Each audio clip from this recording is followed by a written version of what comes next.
Jadi dalam perdagangan internasional itu ada teorinya, ada teori perdagangan internasional ya.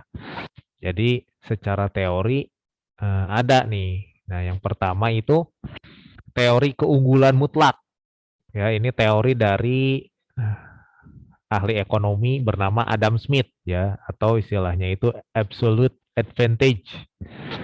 Nah, dalam teori perdagangan internasional ini, Adam Smith ini menyatakan bahwa eh, jika suatu negara disebut memiliki keunggulan mutlak dari negara lain, artinya keunggulan mutlak ini ya dia memiliki keunggulan ya benar-benar yang sulit dikejar, yang sulit disamai oleh negara lain ya, dalam tenaga sumber daya alam, sumber daya manusia, dalam modal, dalam jiwa entrepreneurship yang berhubungan dengan 4 faktor produksi.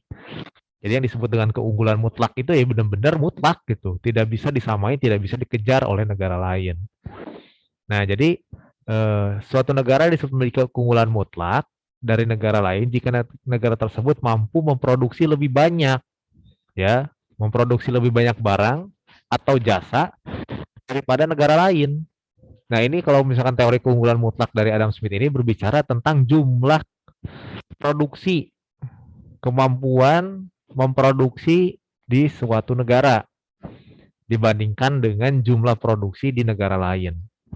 Nah, dengan menggunakan sumber daya produksi yang sama, ya, sumber daya produksi yang sama. Contohnya di sini negara Australia nih kan memproduksi susu ya dan benang wol atau kain wol karena bentang alamnya mendukung untuk peternakan. Nah, ini berhubungan dengan sumber dayanya produksi yang sama nih, ya.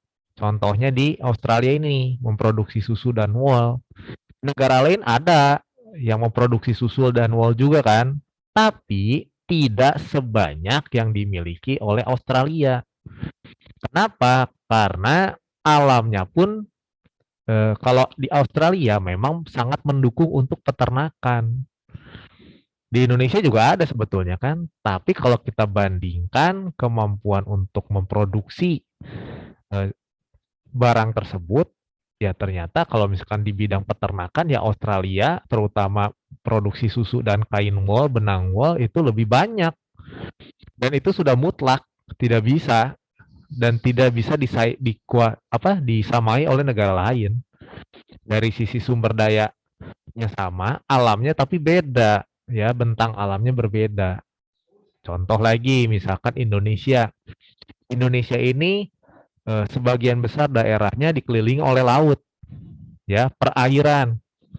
Nah, sumber daya lautnya itu pasti melimpah, itu mutlak untuk Indonesia.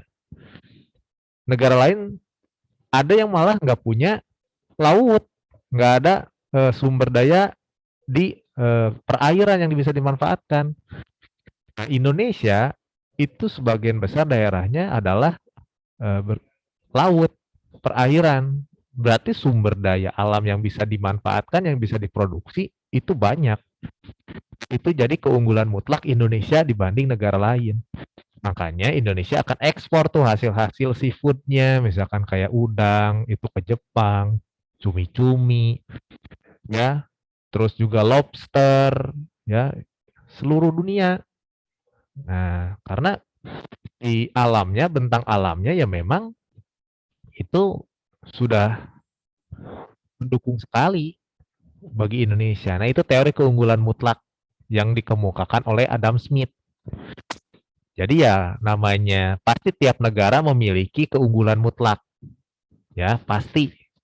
Karena yang kemarin kita bahas juga bahwa kerjasama ekonomi internasional juga salah satu faktor yang mendorong adanya kerjasama ekonomi internasional, entah itu regional, entah itu bilateral dan sebagainya, itu tetap perbedaan sumber daya yang ada. Jadi saling melengkapi. Ya, Indonesia bisa mengekspor hasil lautnya tadi ke negara-negara yang memang hasil lautnya sedikit atau tidak punya.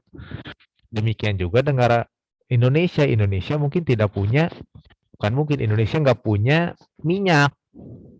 Ya, makanya akan kerjasama dengan negara-negara Timur Tengah. dan sebagainya. Nah, jadi ini yang disebut yang pertama dengan teori perdagangan internasional menurut Adam Smith, absolute advantage. Ya, jadi ya udah absolut, mutlak, ya keuntungannya udah keunggulannya mutlak, nggak bisa disaingi oleh negara lain. Nah, ini salah satu teorinya ya. Jadi ini salah satu yang mendasari perdagangan internasional juga.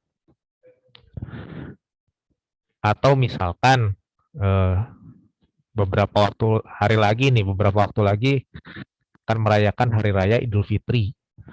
Biasanya produksi daging sapi di Indonesia itu biasanya akan mengalami kekurangan. Ya, Indonesia mayoritas masyarakatnya beragama Islam dan akan merayakan Hari Raya Idul Fitri. Nah, biasanya mereka akan mengkonsumsi daging sapi, ya. Nah, jadi masyarakat Indonesia membutuhkan produksi daging sapi lebih besar dibanding biasanya. Nah, kemampuan Indonesia untuk memproduksi itu tidak sebanding dengan keinginan atau jumlah yang diminta oleh si masyarakat Indonesia akan daging sapi. Akhirnya, karena jumlahnya sedikit, permintaan banyak, harga daging sapi pasti akan naik. Akan terjadi kenaikan harga. Nah, salah satunya untuk menstabilkan harga, ya Indonesia akan mengimpor daging sapi dari Australia, dari New Zealand. Nah, itu salah satunya seperti itu.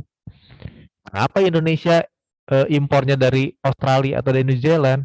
Ya karena mereka memiliki bentang alam untuk peternakannya lebih luas, produksinya bisa lebih banyak dan lebih dekat dengan Indonesia. Di negara lain juga mungkin ada yang memproduksi untuk peternakan sapi dan daging sapi dan olahannya, tapi mungkin jauh. Kalau jauh membutuhkan biaya yang tidak murah juga. Nah, itu salah satu pertimbangannya. Tapi ya seperti itu. Nah, ini yang disebut dengan teori keunggulan mutlak, ya. Nah, teori berikutnya, selain teori keunggulan mutlak yang dikemukakan oleh si Adam Smith, nah, ada teori menurut David Ricardo. Itu teori keunggulan komparatif atau comparative advantage, ya. Nah, dua negara, di sini penjelasannya sedikit. Dua negara akan tetap melakukan pertukaran melalui perdagangan internasional, walaupun salah satu negara mempunyai keunggulan mutlak. Negara yang mempunyai keunggulan mutlak akan melakukan spesialisasi untuk memproduksi salah satu jenis barang saja. Setelah dilakukan perdagangan internasional, kedua negara akan mendapatkan keuntungan. Nah, maksudnya gimana dengan yang disebut dengan teori keunggulan komparatif menurut David Ricardo ini? Nah, contohnya di sini di buku ada tuh. Contohnya Indonesia nih.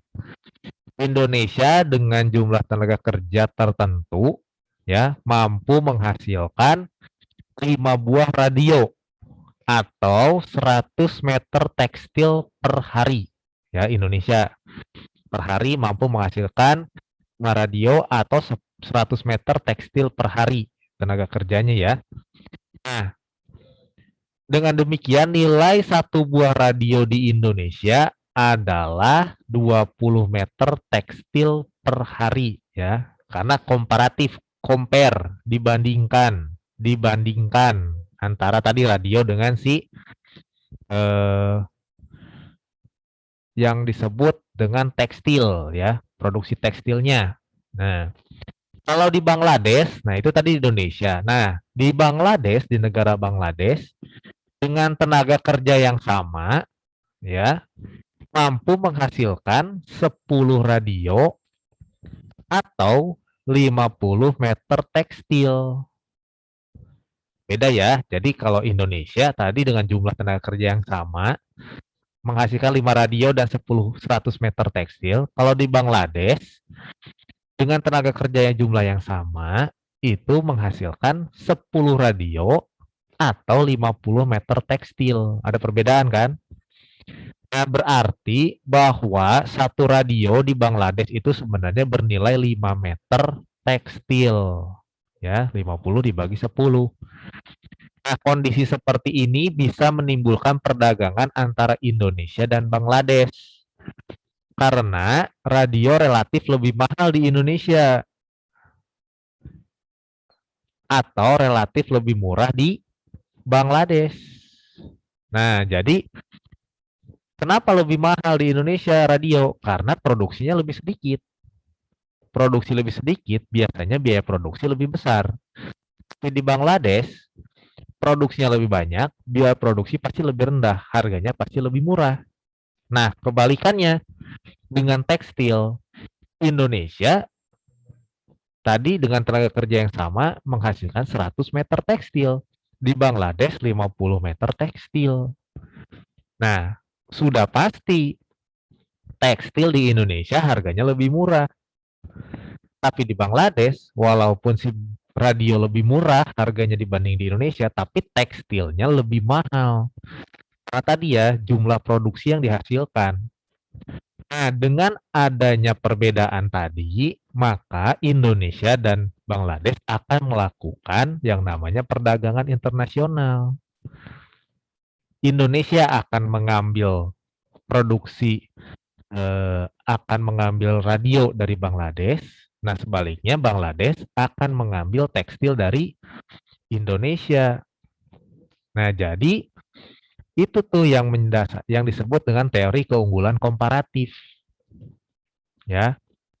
Ini lebih spesifikasi makanya ada melakukan di sini nih, melakukan spesialisasi. Jadi lebih spesifik. Produknya, barang dan jasanya lebih spesifik. Ya, kalau tadi kan masih lebih luas tuh kalau mutlak. Nah, ini lebih spesifik.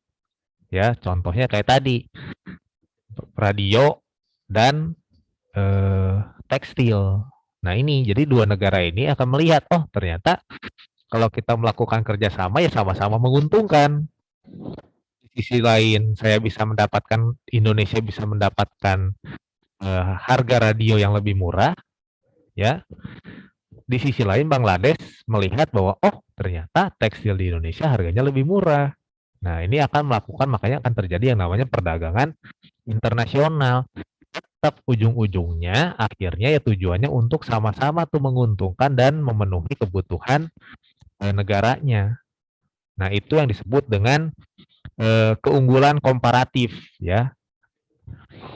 Jadi ya tetap nanti ya akan melakukan kegiatan ekspor dan impor. Kayak tadi, Indonesia berarti akan mengekspor tekstilnya. Tapi di sisi lain akan mengimpor radio dari Bangladesh. Nah, kebalikannya Bangladesh akan mengekspor radionya. Bangladesh akan impor tekstil dari Indonesia. Nah, seperti itu. Nah, ini tapi cara keseluruhan seperti ini ya. Di luar faktor tadi ya, kalau misalkan ternyata kurs mata uangnya berubah-berubah, nah ini juga salah satu pertimbangan ya. Tapi kalau misalkan kita tanpa melihat di kurs mata uang asingnya ya seperti ini. Dan tidak cuma untuk Indonesia dan Bangladesh sebetulnya ya, dengan negara lain pun sama ya. Pasti ada tiap negara itu memiliki keunggulan mutlak ya. Nah, tiap negara pasti memiliki istilahnya itu memiliki keunggulan seperti itu ya. Nah, makanya sebetulnya dengan mempelajari teori perdagangan internasional kita bisa ambil kesimpulan dalam kehidupan sehari-hari kita hidup berdampingan dengan orang lain sama seperti negara ya, berdampingan hidup dengan negara lain akan selalu melakukan kerjasama. Kenapa? Karena balik lagi manusia itu makhluk sosial, tidak bisa hidup sendiri. Nah, tapi perlu diingat juga bahwa pasti yang namanya manusia atau kalian pasti minimal memiliki satu keunggulan mutlak. Kamu punya bakat, kamu punya talent yang mungkin itu tidak dimiliki oleh orang lain. Nah, tapi di sisi lain kamu punya kelemahan diri kan. Nah, itu bisa diisi oleh orang lain. Nah, makanya kenapa kita harus tetap hidup berdampingan. Walaupun ada kelebihan, ada kekurangan, itu harusnya menjadi melengkapi bagaimana cara kita hidup. Nah, itu dalam kehidupan sehari-hari. Dan ternyata itu teori itu juga dilakukan di skala negara, ya. Jadi jangan jangan pernah berpikir kalau kamu, "Oh, saya nggak punya bakat, saya nggak bisa apa-apa." Enggak, pasti minimal ada satu bakat, ada satu talenta yang kamu punya. Cuman bagaimana caranya? Nah ini, kamu harus mencari, melakukan spesialisasi, cari tahu bakat kamu apa, ya. Skill kamu yang orang lain nggak punya itu apa. Nah, harus cari. Gimana carinya? Ya harus kerja keras, belajar, latihan. Semua itu akan didapat. Nah, itu dalam kehidupan sehari. Makanya kenapa ya pelajaran kemarin saya jelasin juga kan ada nilai-nilai yang bisa kita pelajari. Walaupun sebenarnya ini kan berhubungan dengan negara tuh. Perdagangan internasional antar dua negara atau lebih. Jadi kita bisa adaptasikan dalam kehidupan sehari-hari. Ya, kita tetap membutuhkan orang lain, kita tetap membutuhkan jasa orang lain. Ya, ada di sini yang bisa potong rambutnya sendiri kan? Tetap membutuhkan orang lain. Ya, nah makanya hiduplah berdampingan dengan damai gitu. Nah, teori keunggulan komparatif dari David Ricardo ini juga ada satu lagi teori biaya komparatif. Kalau ini kan keuntungannya nih, keunggulan. Ada juga yang dia biaya komparatif. Contohnya di sini, misalnya Indonesia selain menghasilkan kopi, juga menghasilkan sepeda dengan biaya masing-masing $5 Amerika untuk 1 kilogram kopi dan $100 Amerika untuk sebuah sepeda. Di India, ya, menghasilkan kopi dengan biaya $4 US per kilo dan sebuah sepeda $40 AS atau Amerika Serikat. Dengan demikian, biaya untuk menghasilkan kopi dibanding sepeda di Indonesia adalah 1/20 dan 1/10 di India. Apa yang terjadi jika seperti itu kalau kita lihat dari sisi biayanya ya, biaya produksinya. Jadi tetap perdagangan akan tetap terjadi sebab kopi akan lebih relatif mahal di India daripada di Indonesia. Dan sepeda pasti lebih mahal dibandingkan India. Nah, jadi dengan demikian Indonesia akan berspesialisasi menghasilkan kopi dan mengekspornya ke India, ya. Serta bersedia mendapatkan satu buah sepeda dengan mengekspor minimal 20 kilogram kopi.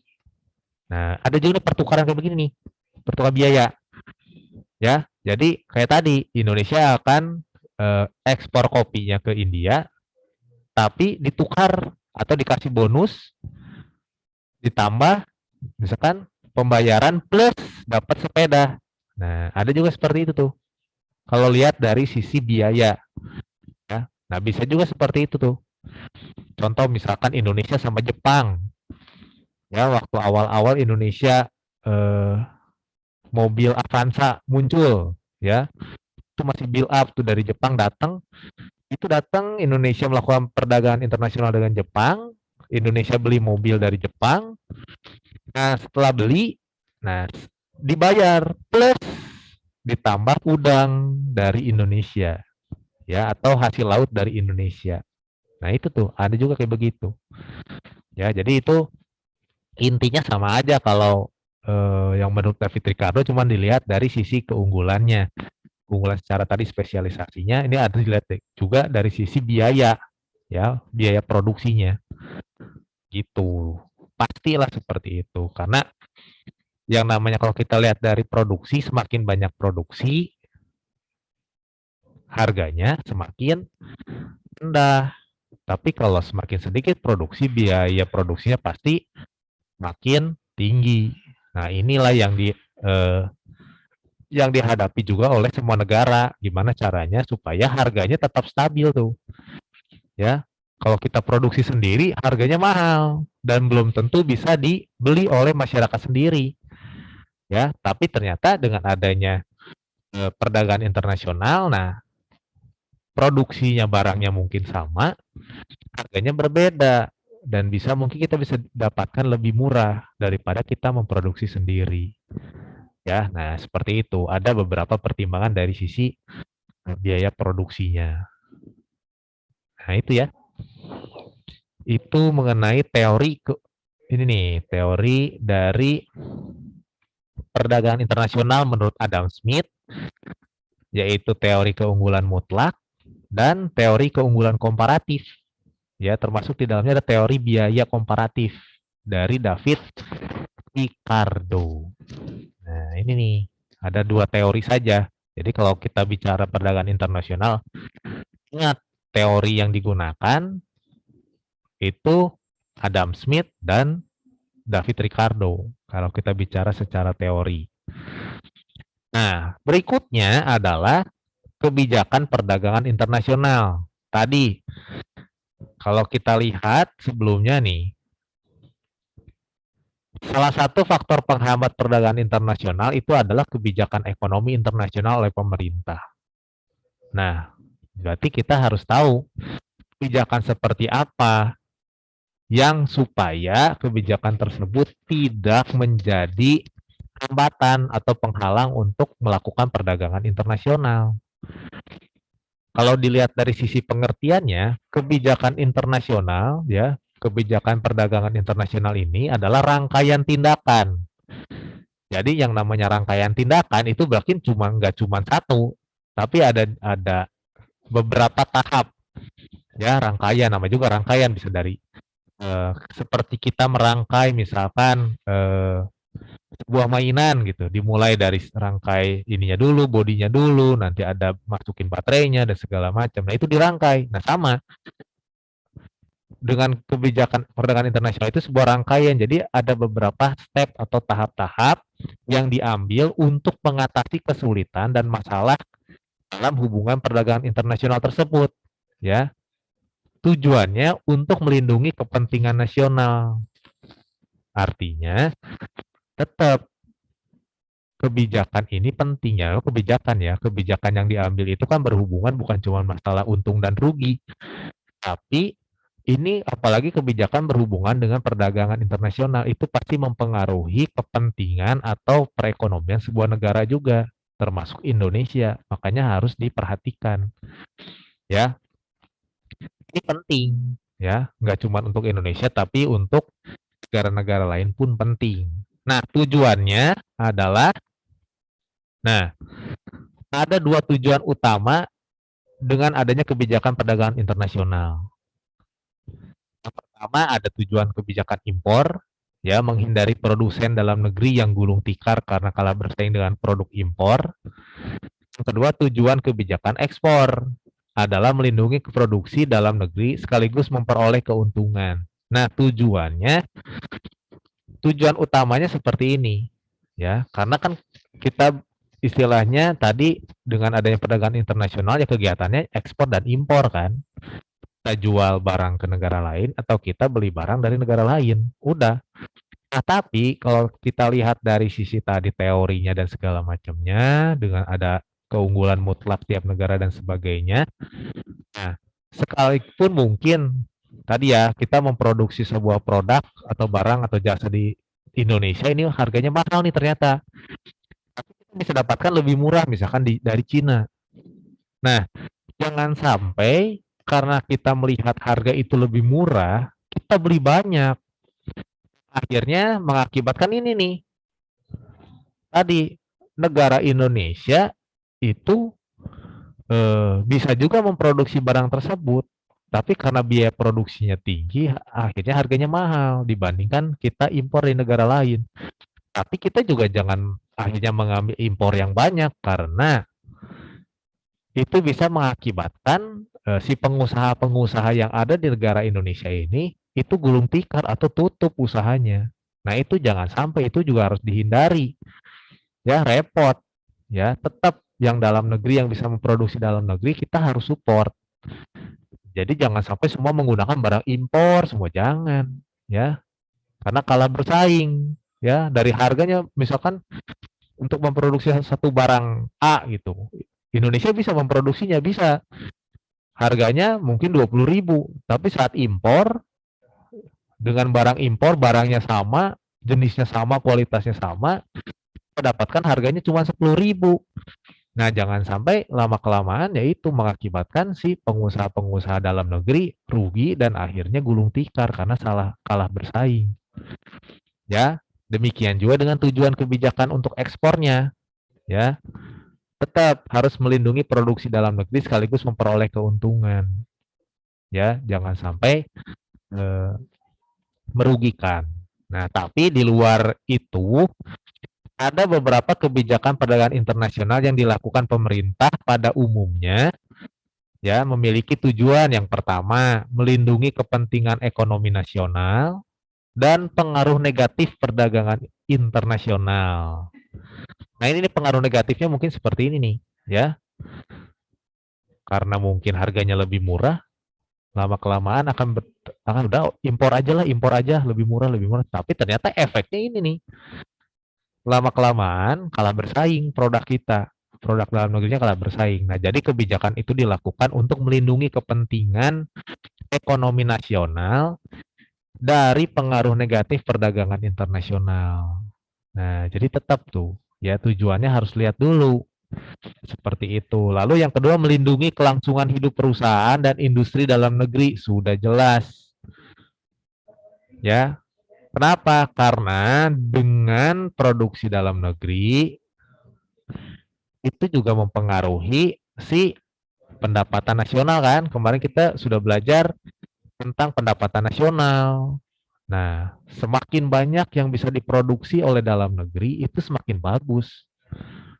Ya, nah makanya salah satunya itu, tetap harus menjaga bahwa kelangsungan hidup perusahaan-perusahaan yang ada di dalam negeri itu harus tetap bisa berjalan. Gimana caranya? Ya itu kan banyak kan, nanti ada subsidi lah dari pemerintah, ada kebijakan-kebijakan lain dari pemerintah dan sebagainya. Atau misalkan contoh, kalau kita beli barang, contoh lah kenapa orang Indonesia waktu iPhone terbaru diluncurkan pada beli ke Singapura. Lebih murah, katanya lebih murah. Bener, memang lebih murah. Kenapa? Karena belum masuk ke Indonesia. Kalau udah masuk ke Indonesia, salah satu kebijakan yang dilakukan pemerintah, itu kan menaikkan pajak. Pajak impor yang dikenakan ke harga barangnya. Jadi pasti setelah dijual, udah di dalam negeri dijual, pasti harganya lebih mahal dibanding kita beli langsung ke Singapura. Ya, itu salah satu kebijakannya, contoh kebijakannya. Atau misalkan celana Levi's, ya yang asli dari Amerika, kok nyampe Indonesia bisa mahal, bisa jutaan, ya. Kenapa? Padahal kalau mungkin kamu beli di Amerikanya itu cuma berapa dolar, murah itu. Tapi kenapa ke Indonesia celana jeans Levi's, merek Levi's itu jadi mahal, bisa 1 juta lebih lah, ada yang 2 juta. Kenapa? Karena itu ada kebijakan yang pemerintah lakukan untuk menaikkan ini pajak impor. Kenapa? Supaya produksi-produksi jeans dalam negeri itu tidak kalah bersaing, ya. Kualitasnya juga sama, nggak beda jauh. Harganya lebih murah. Nah, makanya masyarakat akan lebih memilih ya udahlah beli produk dalam negeri aja lah, ngapain juga kan celana jeans juga lama-lama juga semahal-mahalnya celana jeans, ya celana dipakai rusak juga kan. Kecuali bagi beberapa orang yang memang selalu atau pengen beli barang-barang yang branded, beda lagi itu, ya. Nah, itu salah satunya. Lalu menjamin ketersediaan lapangan kerja di dalam negeri, iya. Kalau kita bisa terus memproduksi, artinya tetap tenaga kerja itu tetap bisa dipekerjakan, tetap mempunyai pekerjaan. Ya, kalau misalkan perusahaan itu tutup atau gulung tikar, ya nggak bisa kita, nggak bisa memproduksi, kita nggak punya lapangan pekerjaan, pengangguran meningkat lagi. Jadi masalah ekonomi lagi kalau pengangguran meningkat, ya. Itu. Terus menjaga tingkat pertumbuhan ekonomi yang tinggi dan stabil. Ya, kamu udah belajar kemarin tentang pertumbuhan ekonomi, ya. Nah, pembangunan ekonomi udah belajar. Nah, itu diharapkan ya supaya dengan adanya produksi yang baik di dalam negeri dan dikonsumsi oleh dalam negeri itu bisa menaikkan atau tetap menjaga pertumbuhan ekonomi yang positif di dalam negeri. Ya. Jaga stabilitas nilai tukar rupiah dan kurs valuta pada umumnya, iya. Tadi balik lagi, perdagangan internasional ini menggunakan mata uang asing, gunakan dolar. Jadi, ya benar-benar harus menjaga kestabilan nilai rupiah, terutama di Indonesia.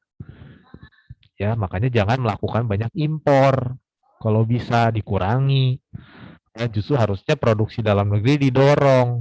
Ya, gimana caranya supaya bisa memenuhi kebutuhan dalam negeri dan nggak usah impor. Ya, lalu menjaga keseimbangan dan stabilitas neraca pembayaran internasional. Nah, ada neraca perdagangan. Ya, neraca perdagangan itu ekspor dan impor. Yang memang diharapkan adalah ekspor itu harus lebih besar daripada impor. Itu yang diharapkan.